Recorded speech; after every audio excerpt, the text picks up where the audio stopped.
다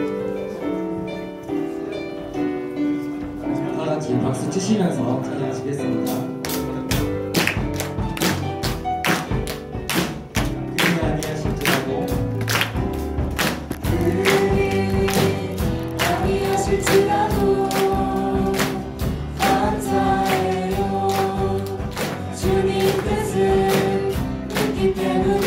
그리 아니하실지라도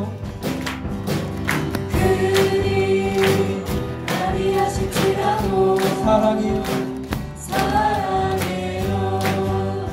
협력해서 선을 이루어요. 언제나 나를 향한 신실한 사랑, 우리를 향한 그 크신 사랑, 우리가 함께 높이며 주를 찬양해. 할렐루야 하나님께 영광. 그리 아니하실지라도 감사해요. 주님 뜻을 믿기 때문이죠. 그리 아니하실지라도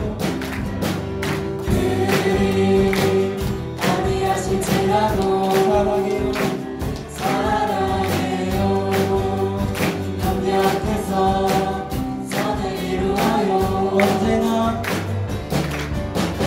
언제나 나를 향한 신실한 사랑,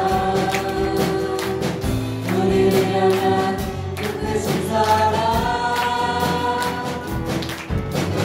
우리가 함께 높이며 주를 찬양해. 할렐루야 하나님께 영광. 언제나 나를 향한 신실한 사랑,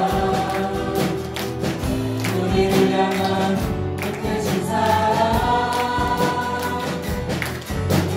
우리가 함께 높이며 주를 찬양해. 할렐루야 할렐루야 하나님께 영광 할렐루야 하나님께 영광. 할렐루야 하나님께 영광 할렐루야 하나님께 영광. 아멘.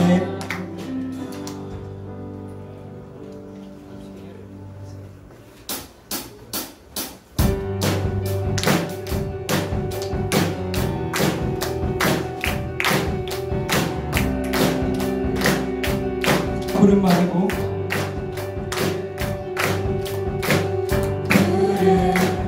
마르고 꽃은 시들만 주의 말씀은 영원해. 푸른 말고 마르고 꽃은 시들만 주의 말씀은 영원해. 푸른 말고 마르고 꽃은 시들만 주의 말씀은 영원해. 푸른 말고 마르고 꽃은 시들만 주의 말씀은 영원해. 주의 말씀을 주의 말씀을 믿는 자, 그의 구원을 얻으리. 주의 말씀을 행하는 자, 그의 능력을 보게 되리라. 주의 말씀 영원해 주의 말씀은 영원해. 주의 말씀은 영원해.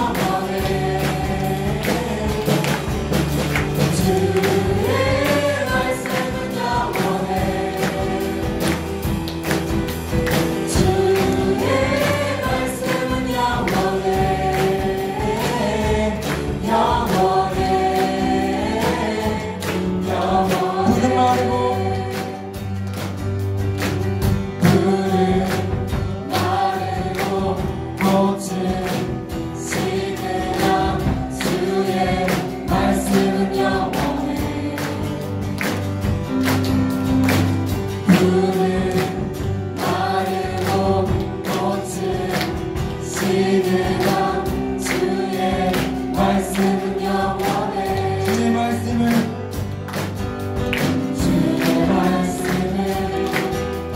믿는 자 그의 구원을 얻으리.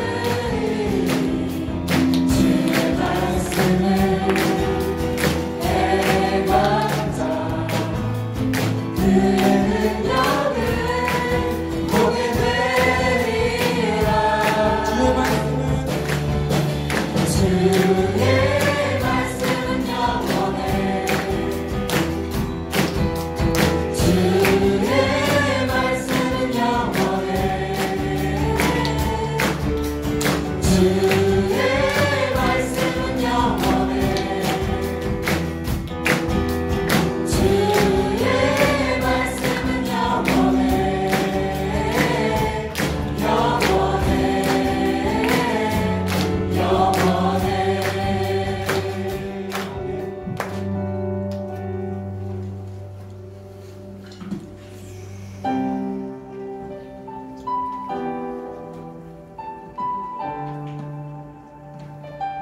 가장 높은 곳에서 가장 낮은 곳으로 오신 주님을 찬양하기 원합니다.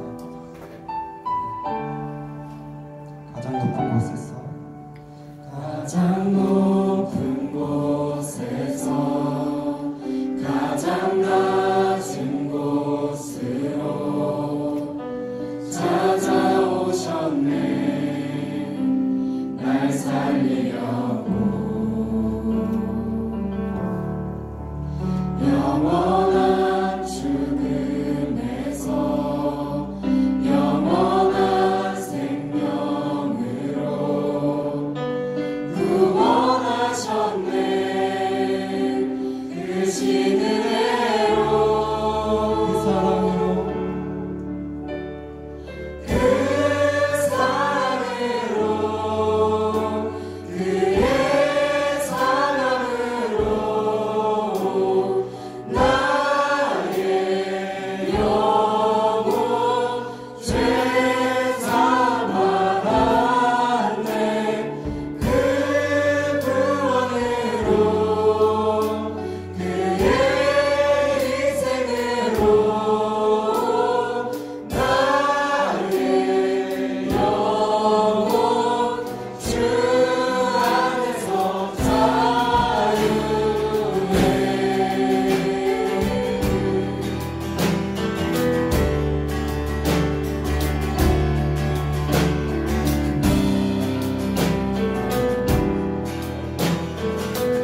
가장 높은 곳에서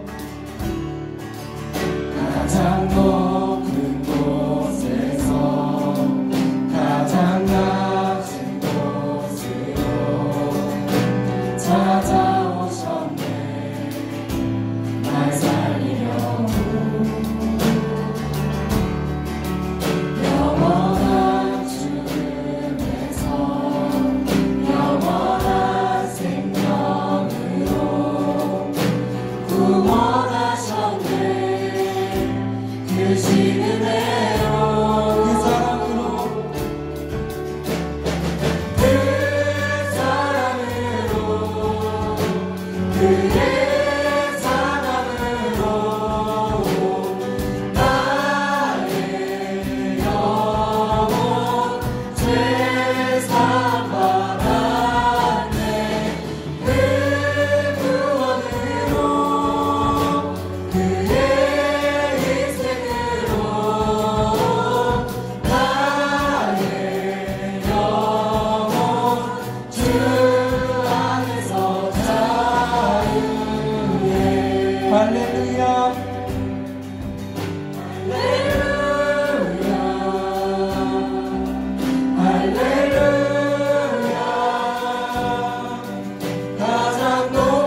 사랑으로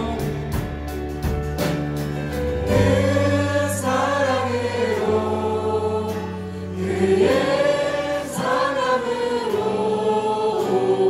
나의 영혼 제사하네. 그 구원으로 그의 인생으로 나의 영혼 주 안에서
십자가 그 사랑 십자가 그 사랑 찬양하리.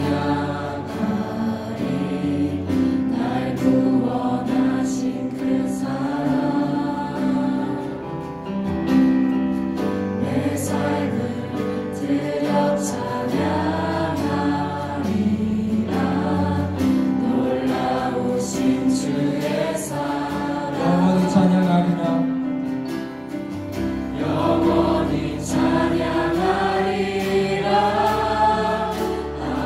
아름다우신 오 놀라우신 영원할 수 없는 사랑 오 위대하신 하나님의 사랑 영원히 찬양하리. 내 안에 주를 향한 내 안에 주를 향한 이 노래 영원한 노래 있으니 날 향한 주님의 크신 사랑 영원히 찬양하리라. 십자가 그 사랑 십자가 그 사랑 찬양하리. 날 구원하신 그 사랑 내 삶을 드려 찬양하리라. 놀라우신 주의 사랑 영원히 찬양하리라. 영원히 찬양하리라.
오 놀라우신 영원할 수 없는 사랑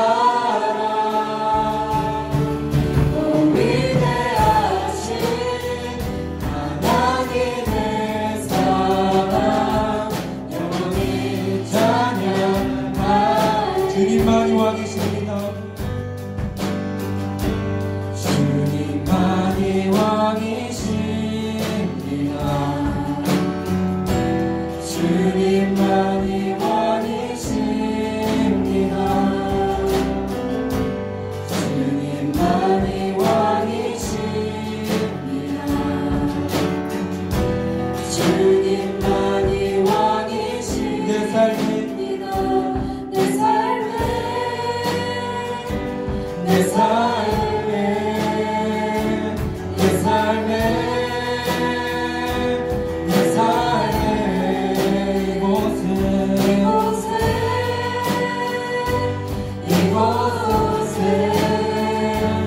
이곳에 잠시 기도하겠습니다. 이 시간 이곳에 주님이 계심을 믿습니다. 각자의 삶으로 돌아갈 때 세상의 것들을 따라가지 않고 주님만을 위한 주님의 자녀 되기를 원합니다. 주님만이 우리 왕이십니다. 주님만이 우리의 주인 되심을 믿고 나아가길 원합니다. 잠시 기도하겠습니다.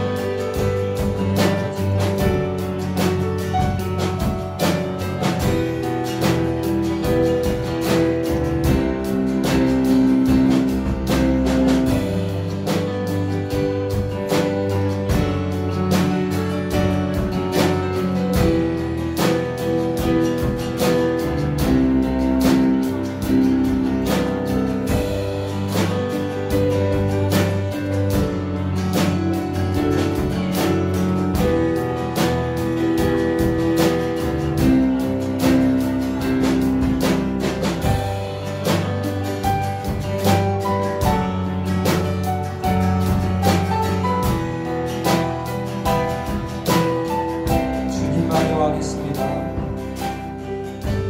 주님만이 왕이십니다.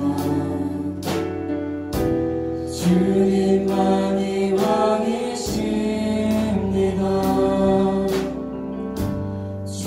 주님만이 왕이십니다.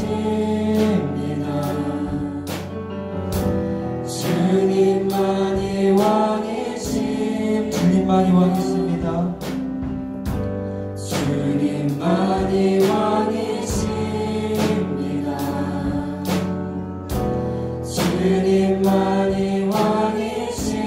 주님만이 왕이십니다. 주님만이 왕이십니다. 주님만이 왕이십니다. 온 땅에 온 땅에 온 땅에 온 땅에 온 땅에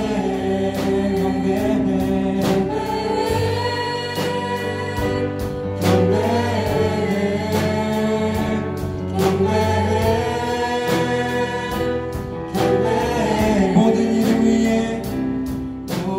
이름 위에 뛰어나신 이름 왕의 왕 예수께 엎드려 경배해. 모든 이름 위에 뛰어나신 이름 왕의 왕 예수께 엎드려 경배해. 모든 이름 위에 뛰어나신 이름 왕의 왕 예수 손들고 경배 손들고 경배해. 모든 이름 위에 뛰어나신 이름 왕의 왕 예수께 손들고 경배해. 내 삶에 내 삶에 내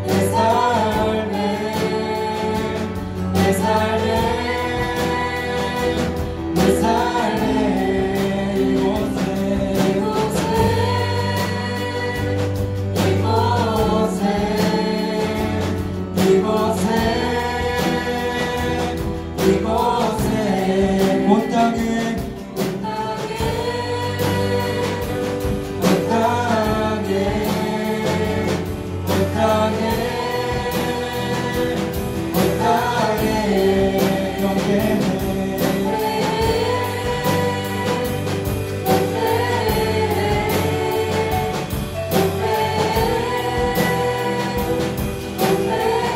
주님만이 왕이십니다. 주님만이 왕이십니다. 주님만이 왕이십니다. 주님만이 왕이십니다. 주님만이 왕이십니다.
드디어 마지막 시간입니다.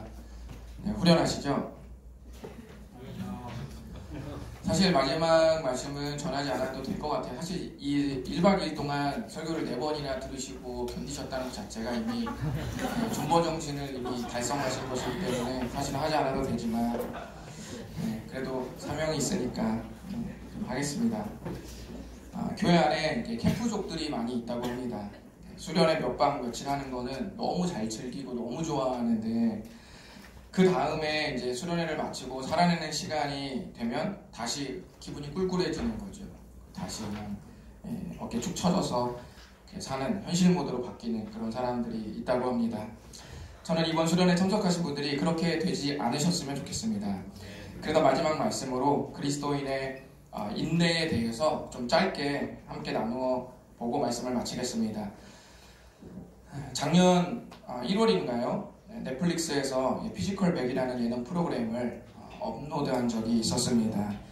우리나라의 몸 좋은 남성과 여성들이 오직 피지컬로만 대결하는 그런 프로그램이었습니다. 그 프로그램에 지금 사진에 보시다시피 저런 종목이 있었습니다.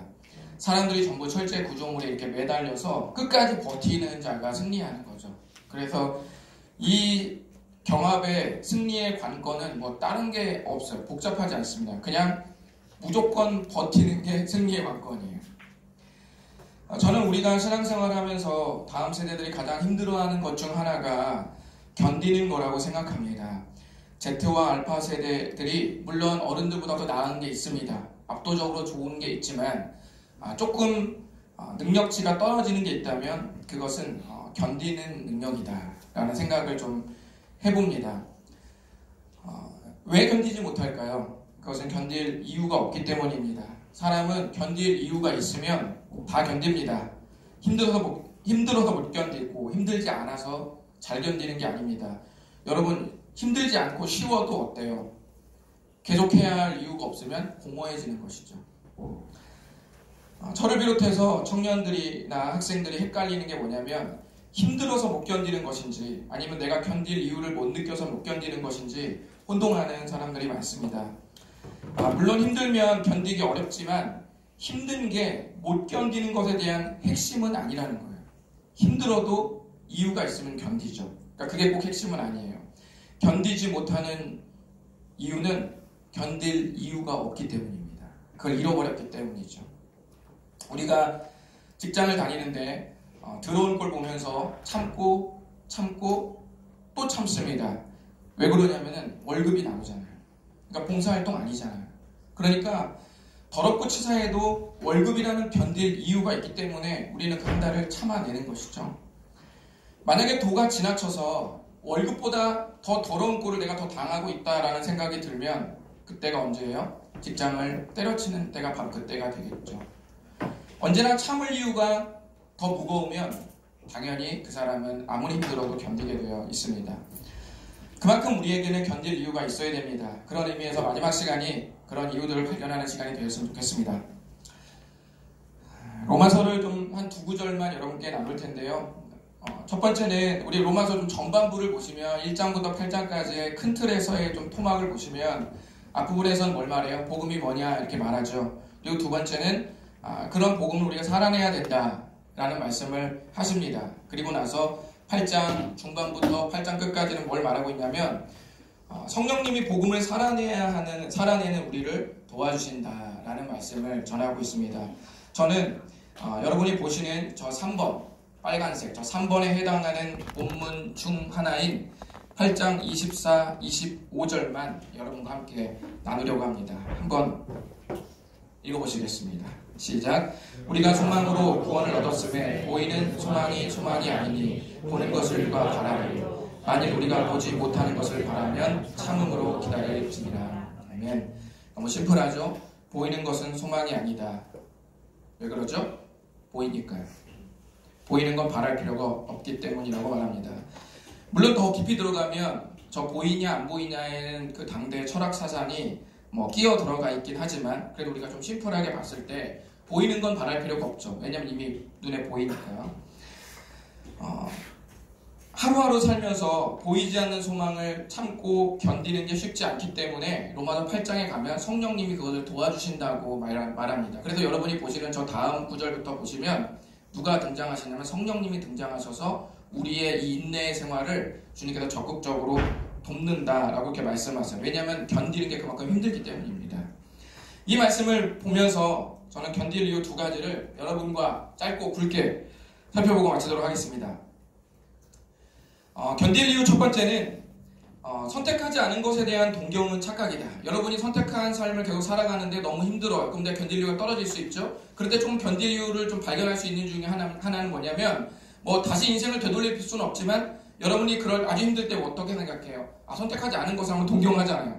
이렇게 안 했으면 이렇게 하면서 막 후회하고 막 생각하잖아요. 그것은 우리의 인생에 펼쳐질 수 없지만 선택하지 않은 것에 대한 동경이 우리 가운데 생길 수 있습니다. 그것은 뭐라고요? 착각이다 라는 것입니다. 우리가 화가 나거나 신경질 나면 내가 교회 안 다녔다면, 반송교회 안 다니고 가스펠 안 다니고 진주 안 다니고 영광 안 다니고 목포 안 다녔다면, 그리고 더 나아가서 내가 예수님을 안 믿었다면 이런 답답함은 없었을 텐데, 신앙생활이 너무 힘들거나 너무 싫어서 참기 싫어지면 우리 마음에 이런 생각이 든단 말입니다. 재미있는 사실은 이런 생각은 누구도 했냐면 아주 오래 고대 시대의 이스라엘 백성들도 똑같이 이런 생각을 했습니다. 고대 시대 이스라엘 백성들이 이집트에서 노예살이를 했었거든요. 그때 너무 힘이 들어서 하나님께 막 외쳤죠. 주님, 노예살이 너무 힘들어요. 좀 우리 탈출시켜주세요. 그래서 하나님께서 모세를 통해서 이스라엘 백성을 구출한 이야기가 이집트 왕자 1편에서도 나오지 않았습니까? 그래서 하나님께서 구출시켜 주셨죠. 그런데 구출하는 와중에서 이스라엘 백성들이 홍해 바닷가에서 궁지에 몰려서 죽을 위기에 처했거든요. 근데 그때 이스라엘 백성들이 이런 말을 합니다. 우리가 애굽에서 당신에게 이른 말이 이것이 아니냐? 이르기를 우리를 내버려둬라. 우리가 애굽 사람을 섬길 것이라 하지 아니하더냐? 애굽 사람을 섬기는 것이 광야에서 죽는 것보다 낫다. 이렇게 말합니다. 힘들어서 기도해서 하나님께서 구출을 시켜주는 와중에, 근데 그 구출을 해서 탈출하는 그 지경이, 그 시간이 너무 힘드니까 갑자기 걔네가 하는 말이 뭐냐면 선택하지 않은 삶을 생각하는 거예요. 내가 여기를 안 왔더라면 지금 내가 온 것보다 훨씬 더 낫지 않았겠느냐라고 이렇게 말하는 거죠. 방금 우리가 나누는 버전으로 제가 바꿔서 좀 구분해서 보여드리면 이런 거죠.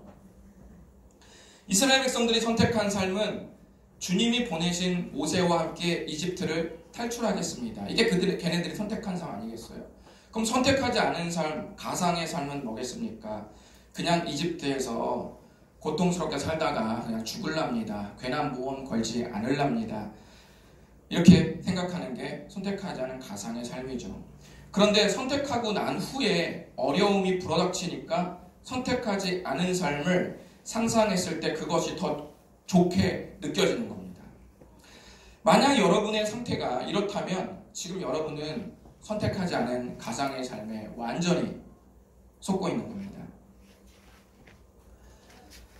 여러분 혹시 소통 전문가 김창옥 TV 아십니까? 네, 저만 보는 거 아니죠? 어른들만 즐겨보는 거 아니죠? 여러분들 즐겨보시죠? 네.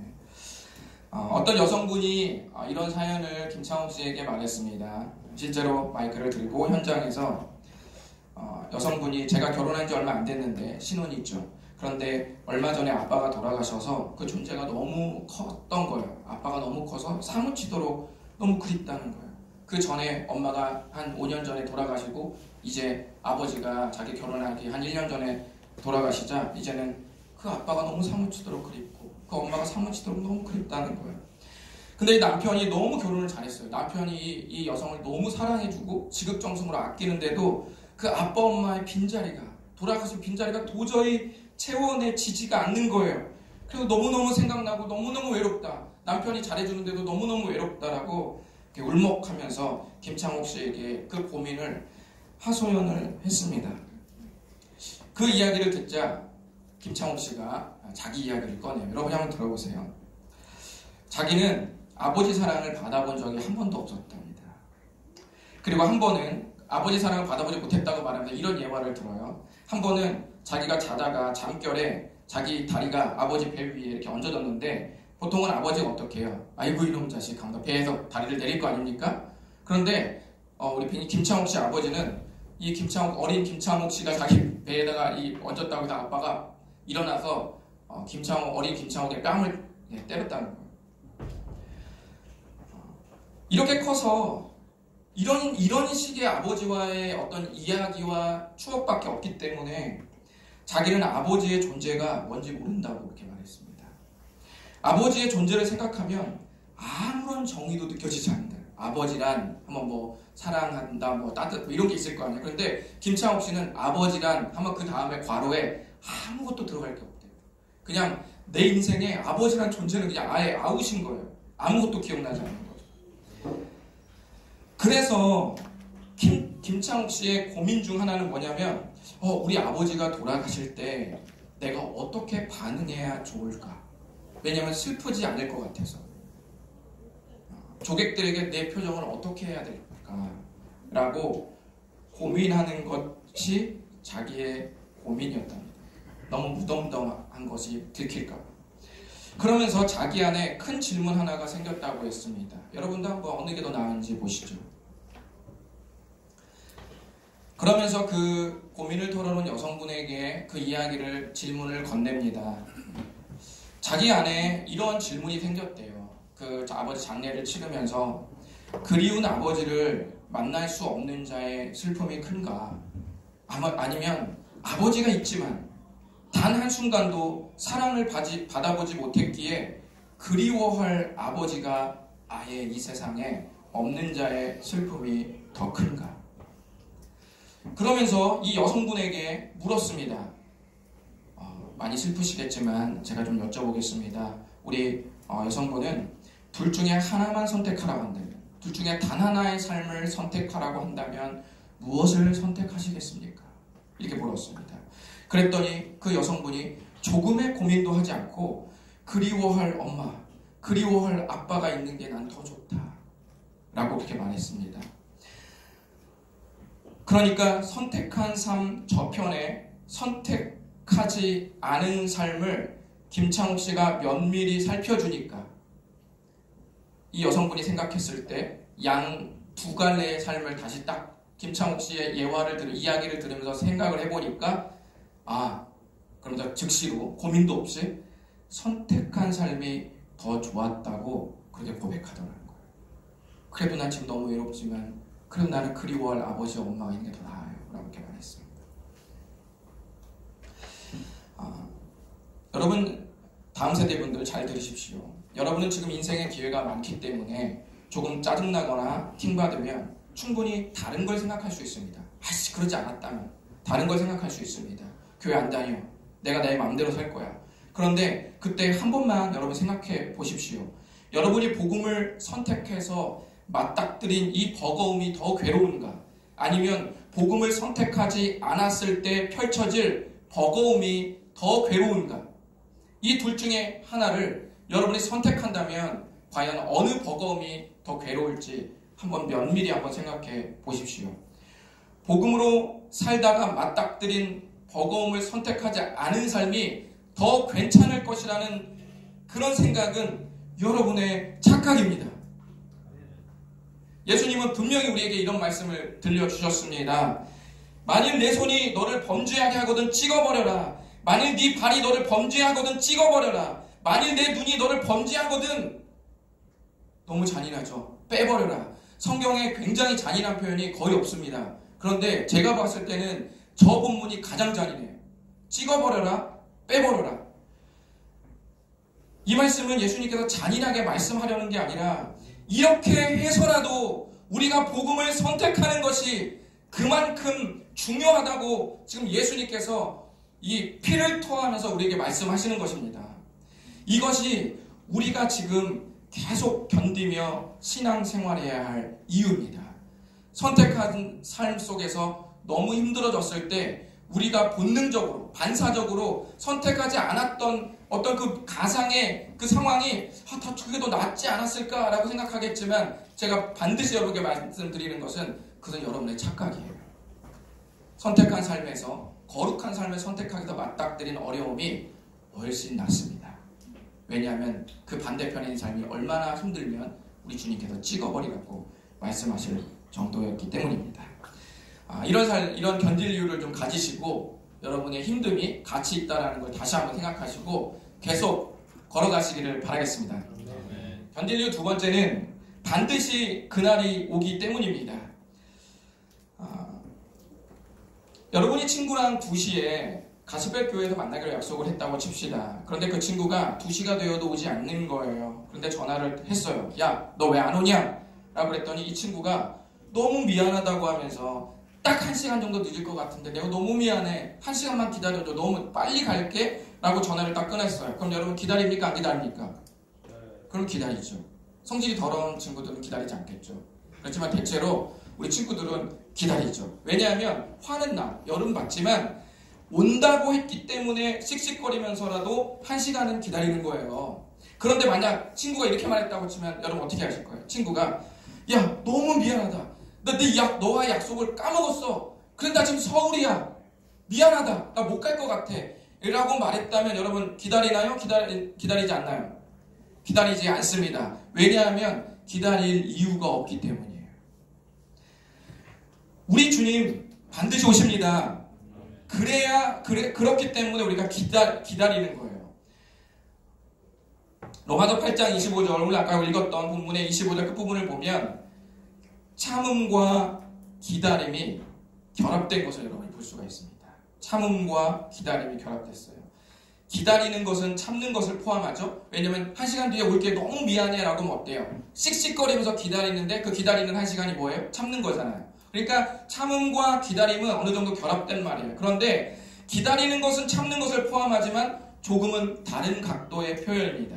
만약 참는다와 기다린다가 같은 뜻이라면 다음과 같은 제 말이 이상하지 않아야 합니다. 만약 기다린다와 참는다가 같은 의미라면 이상하지 않아야 되죠. 친구를 기다린다, 친구를 참는다. 이상하죠? 친구와의 약속을 했는데 친구를 참는다? 말이 조금 어색하죠. 두 번째, 버스를 기다린다, 버스를 참는다. 이상하죠? 네, 똑같은 의미라면 이상하지 않아야죠. 근데 뭔가 뉘앙스가 이상하잖아요. 그런 걸 통해서 우리는 기다린다와 참는다는 연관은 있으나 같은 말은 아니구나 라는 것을 우리가 알 수가 있습니다. 그렇기 때문에 참는다와 기다린다는 조금 다른 핵심을 가진 표현입니다. 저는 여러분에게 기다리는 것에 대해서 말씀드리려고 하는 거예요.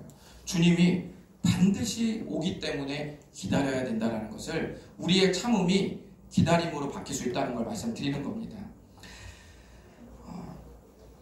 우리 마음속에 조금이라도 붙잡을 끈이 보인다면 우리의 참음이 기다림도 될 수 있습니다. 그러면 하나님께서 말씀하신 미래가, 주님은 반드시 온다고 말은 했으나 그러나 내 편에서 하나님께서 말씀하신 미래가 반드시 온다는 것을, 그러면 나는 어떻게 그걸 확신하냐는 거예요. 성경을 믿으면 확실히 가능한데 성경이 안 믿어질 때가 있잖아요. 그러면 그게 어떻게 나에게 정말 확실하게 반드시 온다는 기다림으로 그 참음이 바뀔 수 있겠냐는 걸 제가 지금 질문하는 겁니다. 이것을 여러분이 좀 오늘 아시고 돌아가시는 게 오늘 이제 이 마지막 말씀의 핵심인데요. 제가 여러분께 1박 2일 동안 MBTI만 주구장창 말해서 여러분이 또 MBTI 전도사라고 또 다른 데다가 얘기할 수 있는, 신봉자 아닙니다. 여러분 이해할 수 있게 쉽게 말씀드리려고 하는 거예요. 네. MBTI 두 번째, S 손 들어보십시오. 네. 네, 주여 내리세요. N. 네, 주여 N이 포진 내리세요. N이 이쪽에 포진되어 있어요. 이쪽에. 네. 오늘 제가 설명하려는 건 좀 S의 강조가 있는 말인데요. 네. S는 오늘 제가 하는 설명이 자동으로 되는데 N 성향은 자동으로 잘 안 되기 때문에 제 말을 좀 더 의지적으로 들으셔야지만 이해가 좀 되실 겁니다. 보통 우리가 S는 현실적이고 숫자밖에 모르는 인간이다, 또는 N은 너무 이상주의적이고 현실 감각도 없는 망상가처럼 그렇게 서로로 양쪽을 융단 폭격하면서 비난하곤 하는데, 그런 것은 여러분께서 MBTI의 그 두 번째 알파벳의 핵심을 잘못 알고 있는 거예요. 제가 이거 말씀드릴게요. 여러분 이거 돈 주고 비싸게 배워야 되는 건데 오늘 특별히 이렇게 가르쳐 드릴게요. 핵심이에요. S냐 N을 가르는 결정적인 핵심, 제가 말한 거는 다 변두리에 있는 말들이에요. 가장 중요한 핵심은 S는 새로운 상황을 맞닥뜨리며 그것을 과거로 가지고 가는 사람이고, N은 새로운 상황을 미래로 가지고 가는 사람입니다. 이게 무슨 말이냐면 새로운 상황이나 어떤 사람을 딱 대하잖아요. 그러면은 S는 이렇게 생각합니다. 내가 예전에 이런 상황에 이런 사람을 어떻게 대했었지? 어떻게 옛날에 했었지? 라고 해서 그 과거의 데이터를 기반으로 앞으로 나에게 맞닥뜨린 새로운 상황이나 사람을 대하는 걸 말하는 거예요. 그래서 그 사람은 새로운 상황을 잘하기 위해서는 반드시 그걸 어디로 갖고 가야 돼요? 과거에 내가 했던 데이터를 가지고 와야 돼요. 그걸 참고로 해서 이게 더 안정감을 느끼고 나아가게 만드는 거죠. 그게 무게추가 더, 모든 사람이 반반씩 비율이 있지만 그게 더 여러분의 무게추가 실리면 그럼 여러분의 S인 겁니다. 그러면 N은 어떤 사람이냐? N은 새로운 상황이 생기잖아요. 그러면 일단 이렇게 됩니다. 우와 대박! 우와 이런 상황이면 야 이거 앞으로 장난 아니겠는걸? 막 이렇게 얘기를 하는 거죠. 그러니까 일단 분석하는 건 나중이고 그게 어디로 뻗어요? 우와 앞으로 이 상황이 막 펼쳐지면 하면서 앞으로 막 가요. 전진 앞으로 가는 거죠. 그래서 N 성향을 가지고 있는 사람은 그 새로운 상황을 미래로 끌고 갑니다. 이 새로운 상황을 미래로 쫙 펼쳤을 경우에 어떤 놀라운 일들이 일어날까? 라고 하면서 막 상상을 하는 거죠. 그래서 N은 미래로 갑니다. 물론 사람마다 비율이 있죠. 그런데 N 쪽으로 무게추가 실리면 그럼 여러분은 N 성향이 조금 더 많은 것이죠. 오늘 제가 말씀드리려는 것은 하나님께서 반드시 온다는 그 약속이 우리에게 어떻게 그걸 우리가 알 수 있는가를 제가 말씀드리려고 하는데, 이 부분은 S의 성향의 방법으로 측정해야 더 명확하게 답이 나온다는 거죠. 자, 이제 어떤 거냐면, 그럼 하나님께서 반드시 오실 것이라는 걸 우리가 어떻게 알 수 있을까라고 평가할 때 S는 어떻게 한다 그랬죠? 과거로 가지고 간다 그랬죠? 그러니까 성경에서 다시 온다는 말씀은 어때? 미래죠. 그러면 이 미래의 약속을 어떻게 믿을 수 있을까? 어디로 가요? 과거. 신약의 과거는 어디죠? 구약이죠. 그렇죠. 그렇게 평가하는 거예요. 그렇게 평가하는 거죠. 그러면 우리가 그럼 구약 성경에 700년, 600년, 500년, 400년, 때로는 200년까지도 그 신약의 수많은 구약 성경의 예언들, 수백 가지 예언들이 과연 이루어졌는가? 과연 하나님께서 말씀하신 대로 구약에서는 신약의 미래였을 거 아니에요. 그렇죠? 구약 성경에 700년 전에 올 거다 했을 때 절반은 오지 않을 거다라고 생각했고 절반은 반드시 올 거라고 생각했습니다. 그런데 결국은 뚜껑을 딱 여니까 신약 시대가 딱 열리니까 왔어요, 안 왔어요? 왔죠. 신약 시대가 되니까 왔잖아요. 그러니까 과거에 구약 성경에 죽은 사람들은 천국에서 뭘 딱 지켜본 거죠. 아하, 반드시 오는구나 라고 측정이 되었다는 거예요. 그러니까 이제 우리가 다시 바꿔서 말하면 성경에 하나님께서 그동안 어떻게 하셨는지 구약 성경에 다 나왔고 검증이 됐고 신약 성경에 구약의 예언들이 올 거라는 모든 예언이 다 성취됐다는 것을 우리는 이미 자료를 통해서 인지가 되어 있는 상황인 겁니다. 전부 다 나와 있죠. 뿐만 아니라 성경에 기록된 수천 년의 역사 속에서 하나님이 예언하신 모든 사건들이 주님이 말씀하신 대로 하나씩 전부 이루어졌습니다. 어제 저녁에 보여드린 것처럼 예수님에 대한 십자가와 부활의 예언이 다 이루어졌습니다. 우리는 이 확인을 통해서 어떻게 하냐면 앞으로 하나님께서 말씀하신 미래가 그대로 이루어질 것이라는 그 확신을 이 과거를 토대로 가질 수 있는 것이죠. 이게 S성향의 평가 방법이에요. 근데 여러분도 이것도 잘 믿겨지지 않을 수 있는데 그것은 믿겨지지 않는다면 여러분이 거부하는 겁니다. 왜냐하면 여러분들이 친한 친구하고 내일 약속을 하죠. 그럼 의심해요, 안 해요? 의심 안 하죠. 왜 안 해요? 그동안 이 친구와 관계가 있고 신뢰가 쌓였기 때문에. 그 신뢰는 어디 거죠? 과거 거잖아요. 과거 여러분이 쌓았던 신뢰가 나에게 앞으로 미래에 이 친구와 약속한 그 내일을 신뢰하게 만들잖아요. 의심하지 않게 하잖아요. 그러니까 우리가 성경에 주님이 반드시 오신다라고 했던 말을 어떻게 확신할 수 있는가? 구약 성경에 수백 년 전에 약속한, 또는 좀 더 많게 보면 3,500년, 4,000년 전에 일어났던 수많은 이야기들 속에서 하나님이 예언하신 게 안 이루어지는 것이 있는가? 아브라함에게 하신 약속이 이루어지지 않은 게 있는가? 야곱에게, 요셉에게 다윗에게 하신 약속이 이루어지지 않은 게 있는가? 이사야와 예레미야와 수많은 소선지자들에게 예언한 모든 예언의 말씀이 이루어지지 않은 게 있는가? 라고 면밀히 따져보면 단 한 사람의 예언도 이루어지지 않은 게 없습니다. 그래서 우리는 그것을 통해서 앞으로의 미래에 주님이 반드시 오시겠구나 라는 확신이, 결론이 딱 나면 이제 우리의 참음은 뭘로 바뀌어요? 그렇죠, 그거예요. 기다림으로 바뀌는 거예요. 그래서 우리는 비로소 기다림으로 이 모두가 바뀌는 순간부터 이제 우리의 참음이 한결 가벼워지는 거예요. 안 어려운 건 아니에요. 안 힘든 거 아니지만, 그러나 기다림으로써 이게 모두가 바뀌어지면 견디는 게 훨씬 더 가능해집니다. 저는 여러분의 인내의 시간들이 또한 기다림이 될 수 있기를 바랍니다. 혹시 근래 일상이 버겁고 신앙생활이 무료하고 지루하고 싫었다면 오늘 제가 드린 말씀을 잘 생각해 보십시오. 선택하지 않은 삶에 대한 헛된 동경과 하나님의 미래를 막연하게 여겼던 마음을 다시금 성경 말씀에 비추어 점검하시고 존버정신으로 세상과 맞짱을 뜨고 승리할 수 있기를 바라겠습니다. 기도하겠습니다.